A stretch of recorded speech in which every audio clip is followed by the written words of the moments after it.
Hello and welcome back to the Out of Spec Podcast. Mercedes has just unveiled their next generation EV, their Mercedes CLA EV, with 800 volt high voltage architecture, 320 kilowatt charging, 500 miles of range. There is a lot to talk about. Let's just jump right into it.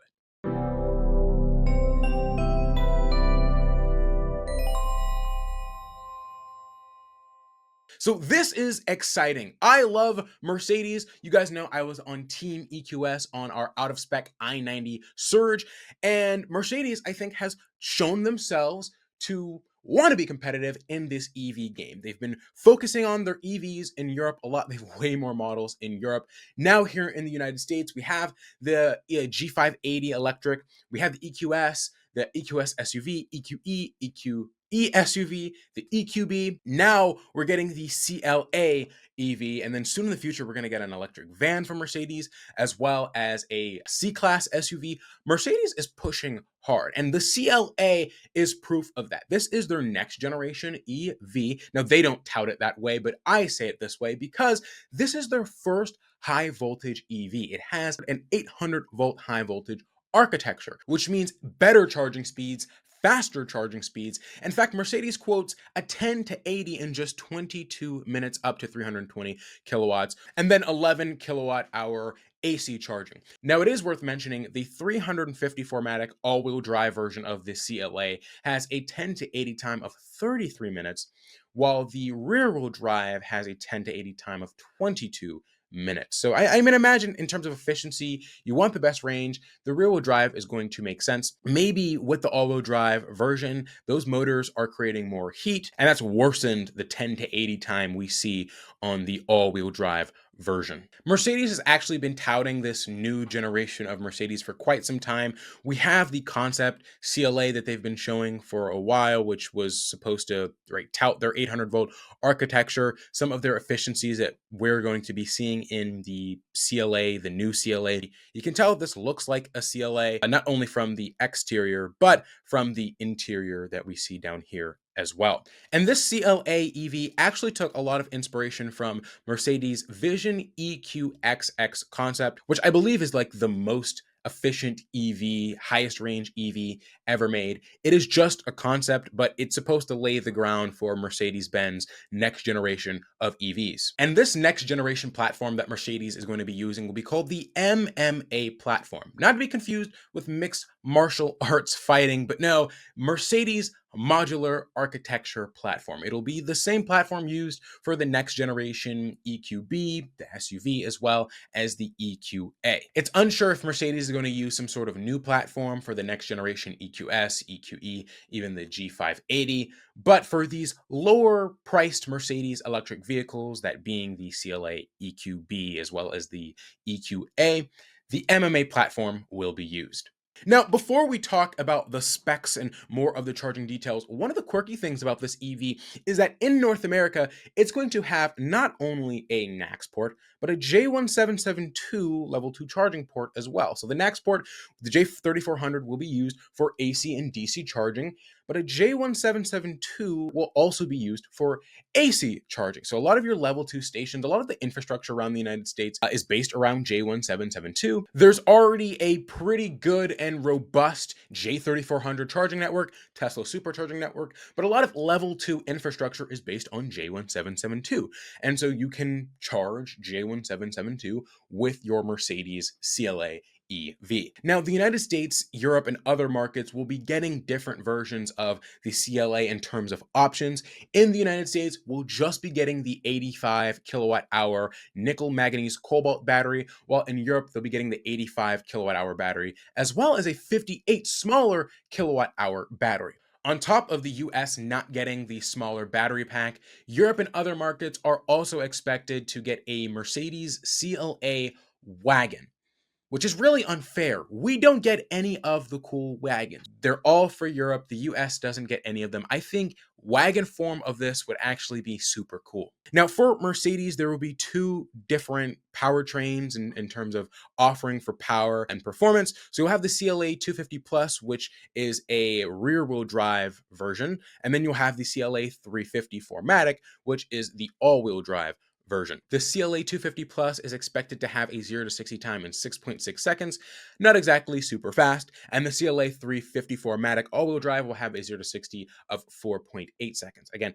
really not that fast. Now, kind of interesting here, this EV will have a 2-speed transmission, kind of like how we see in the Porsche Taycan, which has a 2-speed transmission, which this is the first time we're seeing this in a Mercedes vehicle, which is again why I kind of call it the new generation of Mercedes EVs. But this will increase range at higher speeds and then lower energy consumption and improved acceleration at lower speeds. Again, something that we see in the Porsche Taycan, but it isn't totally necessary, and I don't think there is a dramatic improvement of efficiency with 2-speed transmissions, but it is something that the CLA does have. Mercedes says the 2-speed transmission on the electric drive unit at the rear axle combines dynamic performance with high efficiency in all driving situations. The first gear enables excellent acceleration from a standstill and offers outstanding efficiency in city driving. The second gear is designed for power delivery at higher speeds and efficiency in highway driving for excellent long-distance range and comfort.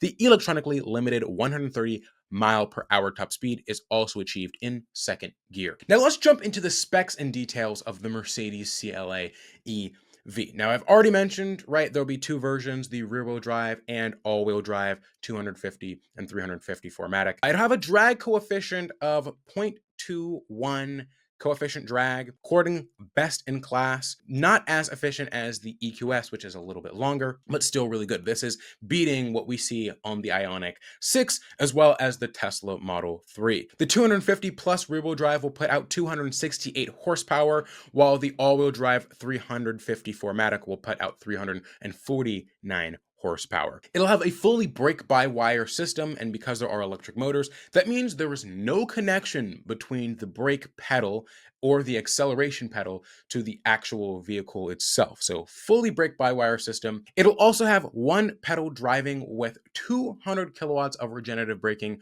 which is pretty good for what we see of EVs of this size. I'm curious to see what the CLA's one pedal driving is like. We know the Mercedes EQS and EQE have single pedal drive, but it isn't as simple as just one pedal drive where you take your foot off the brake and the car immediately slows down. It has some modes to it. The CLA 250 rear-wheel drive will have a estimated range of 492 miles. But again, that is WLTP, so it'll likely be closer to 400 to 450 miles of range with the rear-wheel drive version. And then with the all-wheel drive 350 4MATIC, it will have an estimated WLTP range of 479 miles, which means it'll likely be closer to 375 to 400 miles of range. This is exciting. That is still competitive with the EPA ranges that we see with the Ioniq 6, the Tesla Model 3, the BMW i4, the Polestar 4. And so I'm super curious to see how this performs against the competition. Better range, better charging. I'm actually pretty confident, at least on paper, that the CLA could beat the Tesla Model 3 rear-wheel drive on a long-distance highway test. Of course, once the CLA comes to the United States, which is expected later this fall, you will get to see that tested on our Out of Spec channels. Mercedes hasn't given us pricing on what the CLA EV will be, but we do know that the CLA internal combustion engine for last year started at $44,400. Now for the EV, it'll likely be closer to $50-something thousand. So it kind of gives you an idea of how competitive it will be with the Model 3, the BMW i4, the Ioniq 6, as well as the Polestar 4. The current generation CLA is actually the cheapest sedan Mercedes sells across their lineup, so it'll be interesting to see what this new generation EV compares from the likes of the EQS as well as the EQE. Not sure if I've said this already, but the CLA will also have a heat pump. Now, I gotta give Mercedes props on the powertrain. It'll have an improved thermal management system, 800 volt high voltage architecture, 2-speed transmission, improved range. It is a step up from Mercedes' current EVs. And so I think that's worth noting. With the right price, I think this can be a pretty competitive vehicle, but what do you think? Now, on to the fun stuff, the quirky features, the technology, the interior. This CLA EV will have the new Mercedes-Benz operating system. It'll also have the Mercedes Super Screen. So I believe the EQS, EQE, right? They have the Hyper Screen. This will have the Super Screen, a 10.3-inch driver display, 14-inch center touchscreen, and then you can extend that and add another 14-inch passenger display, kind of like how we see on the EQS and EQE. It'll also include Gemini AI, which is Google's own chat assistant, particularly to help with the navigation. So this will be a next generation navigation Google Maps system in the Mercedes CLA. Like every other EV out there today, the CLA EV will be capable of over-the-air updates. It'll also have a ton of autonomous driving features. It'll have MB Drive Assist, which includes hands-off highway driving on pre-mapped roads. It'll also have active lane keeping and adaptive cruise control, as well as autonomous parking assist with a 360-degree camera so you can see everything around you. This thing will also have vehicle-to-grid and vehicle-to-home charging, which will come in a future over-the-air update, which don't really like when companies do that. For almost 2 years at this point, Rivian has been saying we're going to add vehicle to home, vehicle to grid because Rivian vehicles are capable through an over-the-air update. And here we are. It has yet to happen. And so I'd be a little weary of that, but Mercedes is a different company, so we'll see what they do. But it is expected the CLA will be capable of vehicle to home and vehicle to grid. Super exciting. Probably one of the most quirky things about this vehicle, it will have adaptive ambient lighting depending on the driver's emotions. So if you are talking to the Mercedes vehicle system and you have an angry tone to your voice, it will change the ambient lighting color. Now, I imagine, right, you sound angry, it'll likely turn to red.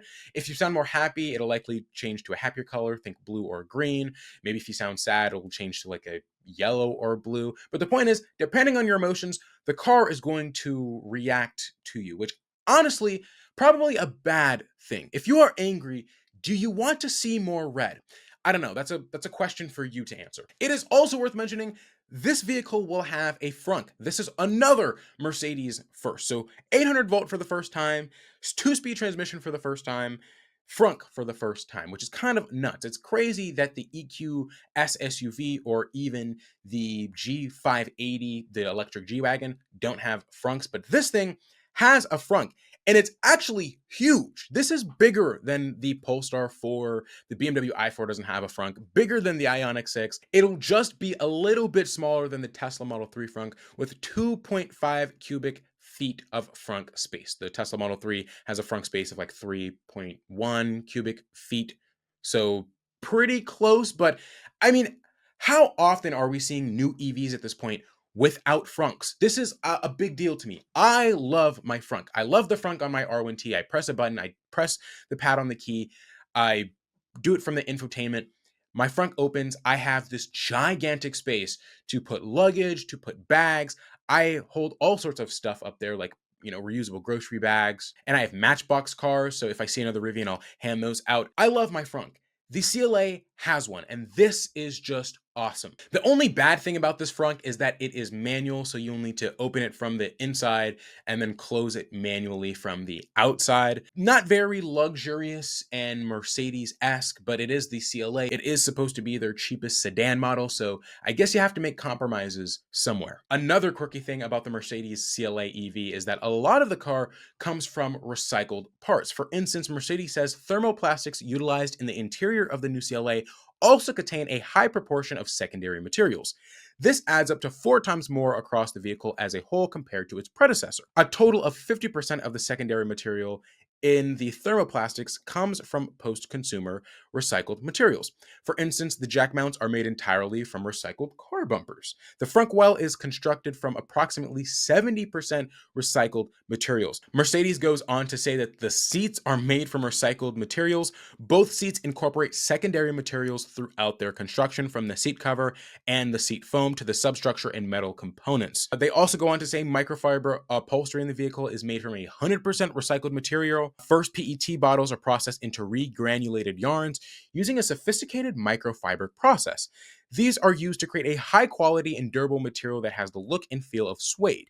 It is used in select AMG line upholstery on the seats as well as the door center panels and armrests. The interior carpet is also made from secondary material. The Ecoline yarn is produced from 100% recycled material. The AMG line is Mercedes like AMG upgrade. It isn't exactly AMG in terms of the powertrain, but from the cosmetics, the looks, the seats, the interior, it looks a bit more AMG.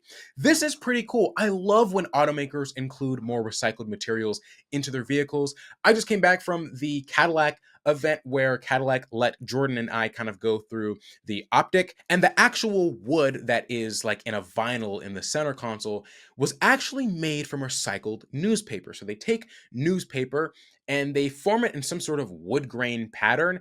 And so in the vehicle, if you look at it, it just looks like really nice quality wood. But then you kind of zoom in on it and you'll actually see like words from the newspaper, which is kind of funny. It's kind of quirky. It's like, oh, this vehicle, it's electric, it's using recycled parts. It's a Cadillac. It still looks luxurious. It still looks nice. It feels nice, but these are recycled parts. And there's something quirky about it. You zoom in on the optic, these wood pieces, wood trim here, and there's like words from the recycled newspaper. That's pretty cool. I gotta say, I'm loving the CLA and I cannot wait until Out of Spec gets their hands on one. Of course, expect a range test, a charging test. I mean, this is Mercedes' next generation vehicle.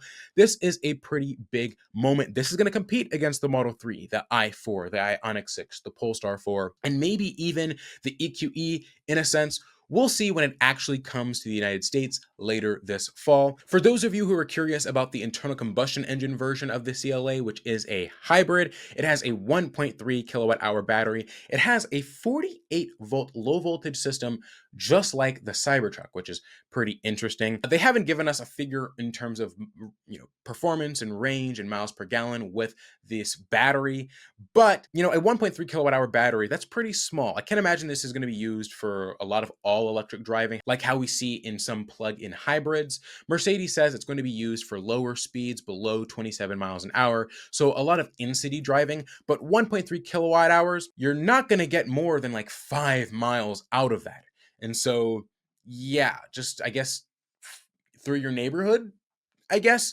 At that point, a 1.3 kilowatt hour battery, it doesn't even make sense to make it a hybrid unless you're just trying to boost the fuel economy just a bit, but that's what we know. If you guys are excited as I am, let me know down in the comments what your favorite part of the CLA EV was. As I said a million times, I'm already excited. I would love to do an out of spec long distance race test between the Model 3 and the Ioniq 6 and the i4 and the Polestar 4 and maybe some of the other EVs we have out there. Of course, we did the i90 Surge with a bunch of other EV sedans. We got to do a rerun because this thing, I think, is going to put up some pretty good competition. But those are the specs and details about the Mercedes-Benz CLA, the 250 Plus, as well as the 350 4MATIC. Thank you guys so much for watching. My name is Isaiah, and I will see you guys in the next one.